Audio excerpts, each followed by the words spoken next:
Any single one of these money mistakes could ruin your financial future, especially when you're starting out. By the end of this video, you'll know exactly how to spot and fix these mistakes before they take you down. Be sure to stick around until the end, because mistake number 1 is something even high-income earners fall for without realizing it. Credit score is a number that lenders use to decide how trustworthy you are with money. If your score is low, your life instantly switches to hard mode. Everything from insurance to loans becomes more expensive fast. You definitely want to avoid that. So, how do you get a good credit score? There are 3 major credit bureaus in the US. These guys look at a few key factors to calculate your score. Here's what you can do right now to get on their good side. Pay your bills on time. Missing even one payment can tank your score. I don't care if you have to set 100 iPhone alarms or train your dog to bark when the rent is due.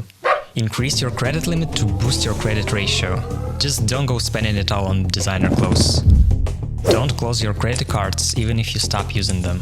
Keeping them open helps build a longer credit history. Use a credit repair service to give your score a quick boost. Search online and you'll find plenty of options. Now that we've got your credit score on track, let's move on to the next mistake you need to avoid. Ever tried driving somewhere without a GPS? Maybe you made it, but when it comes to money, you always need to know where it's going. Hopefully it's not straight off a cliff. Even if you were a 400 IQ genius, you couldn't keep track of all your expenses in your head. First, it's the little things. Those $10 pumpkin spice lattes you buy just this once, they add up fast. Now imagine you got this big vacation planned. Sun, margaritas, relaxing by the beach. Not so fast. You forgot to budget for plane tickets, hotel rooms and all those fancy dinners, so you're not going anywhere unless you're ready to take that high-interest loan from a bank. So how do you keep this from happening? Track your income, expenses and goals using budgeting apps like Mint or YNAB. They automatically track every penny, so you don't have to do anything yourself. Don't want to pay for an app? No problem. There are tons of free budgeting templates online. Budgeting's got you covered, except when it comes to this next mistake. Ever wanted to impress your friends with that brand new Gucci shirt?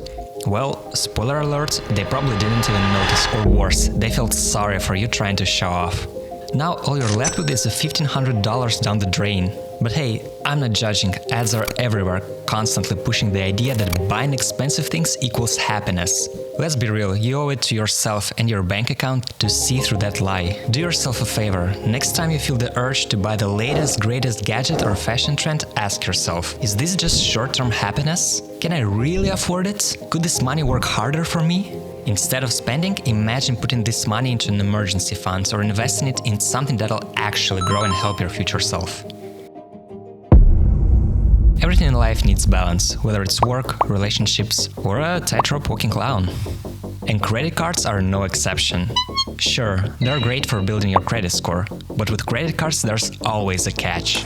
Here's the deal: too many cards, high interest rates and missing payments, you'll see your good credit vanish before your eyes. How do you actually use credit cards for good instead of letting them ruin your financial life? Only charge what you can afford to pay off in full each month. This way, you avoid carrying a balance and paying interest. When choosing a credit card, compare interest rates and don't be fooled by flashy rewards. Always read the fine print. And I'm gonna keep repeating this until it sticks. Don't miss payments. Ever. In many countries, companies offer some type of retirement savings plan with tax advantages, like paying less in taxes now or in the future by saving in this way. So, let's say you put in a part of your paycheck. Your employer will match it by adding the same amount to your retirement savings. That's like doubling your money instantly. But here's where the mistake comes in. If you're not contributing to your plan, you're leaving that free money on the table. Your employer can only match what you put in. So if you contribute nothing, they'll match that with 0. By skipping out on employer matching, you lose potential retirement savings that would grow significantly over time. We're getting closer to that number 1 mistake, one that most people don't even realize they're making, and it could cost you thousands. Did you know that more than 1 in 3 American workers say they are living paycheck to paycheck? If all your income is gone by the end of the month, you're putting yourself in a tough spot. You can't save and make any future plans. And even worse, what if an emergency happens? Suddenly, you run into the bank begging for money. You won't have a choice but to take whatever loan conditions they throw at you. And those high-interest loans, they'll bury you even deeper. I get it, it's tough, but you got two clear options. Either boost your income or slash your spending. Cutting down is usually faster and simpler. Look for side hustles or ways to negotiate a raise at your current job. On the flip side, cutting out unnecessary subscriptions or eating out would help you save more. Remember mistake number 1, not having a budget? A budget helps you see all your expenses laid out in front of you, so you can figure out what's necessary and what isn't. There's probably something you can cut out to get yourself out of paycheck to paycheck cycle. Once you're saving instead of scrambling, you'll be ready to tackle the next big mistake. And trust me, this one's a game changer. Building an emergency fund is one of the most important financial moves you can make. Without it, you shouldn't even be thinking about other investments. Because here's the deal, some investments are illiquid, meaning you can't just sell them whenever you need cash. Imagine you bought a condo in an up-and-coming neighborhood, hoping to make big money when the area develops. Then you lose your job. You need cash right now, but selling that condo isn't going to happen overnight. So you'll probably end up taking a high-interest loan, and that's gonna hurt. But it gets worse. Picture this. You sell your Tesla stock to cover some bill, and the next day Elon announces a Neuralink car. The stock shoots up overnight and you missed out, all because you didn't have an emergency fund. So how do you avoid getting stuck without a safety net? Set aside a specific amount of money each month into a high-yield savings account. That's just a savings account that earns you a bit more interest than a regular one. It should also be insured by the government, so you're protected if the bank goes under. Aim for 3 to 6 months worth of expenses. Remember, this fund is for emergencies only, like job loss, medical bills or unexpected repairs. It's not for vacations or impulse purchases. You probably noticed by now, money doesn't grow on trees, so you need to turn to other ways to hit your financial goals. You have income from your job, but you're not getting a promotion every day. Long term, that's just not enough. That's where investments come in. The thing about investing is that it takes time.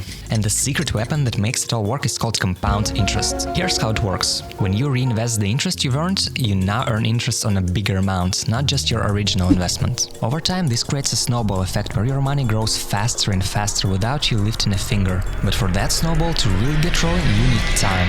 And guess what? You're in your 20s. That's the biggest advantage you have. Where should you invest? That's a huge and debatable topic, but here's the short answer. Look for low-cost index funds or ETFs in your go-to investment app. Start small and let compound interest do the rest.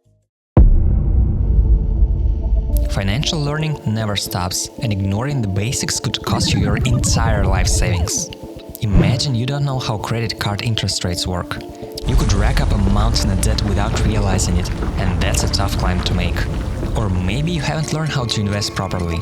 If you skip out on that, you could reach retirement age with little to no money saved. And trust me, you don't want to be working construction jobs at 70 to make ends meet. Last but not least, financial scams are getting smarter every day, and if you're not keeping up, your savings could be gone in a flash. Now that you see how important financial education is, where do you start? Just learn the basics: banking, budgeting, debt, and investing. Luckily, there are tons of resources online, so find one that works for you. Just steer clear of anything that promises to make you rich overnight with one simple trick. Instead, pick something that matches your learning style, whether it's books, websites, podcasts, or even YouTube channels like this one. Now that you know how important financial education is, let's talk about the biggest mistake people make, one that could trap you in financial hardship if you're not careful.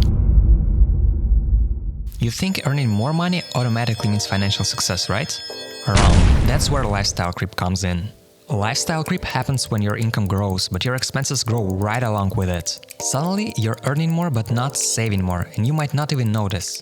Let me give you an example to make it clear. Meet Dana. Hey. She just graduated from college and landed a high-paying investment banking job. But she also moved from a shared dorm to a studio apartment in New York, adopted a cute dog, joined a fancy fitness club, and developed a taste for Michelin star restaurants. And guess what? Despite her impressive paycheck, she's not saving a dime. In fact, she might even go into debt without an emergency fund. So how do you avoid making this mistake? I'm not saying you have to live like a minimalist monk. Some things are worth their price, but you need to be conscious about your spending. When you're about to buy something, ask yourself, will this actually make me happy? Is it just a fancier version of something I already have? Does it get me closer to my financial goals? Are there any hidden costs? And here's a pro tip. Decide what percentage of your income you want to save and invest and stick to it, even when you get a promotion. And that's it. That's the list. Avoid these mistakes and trust me, you'll be a lot happier, wealthier and debt-free. Like and sub for more finance content. Okay, bye.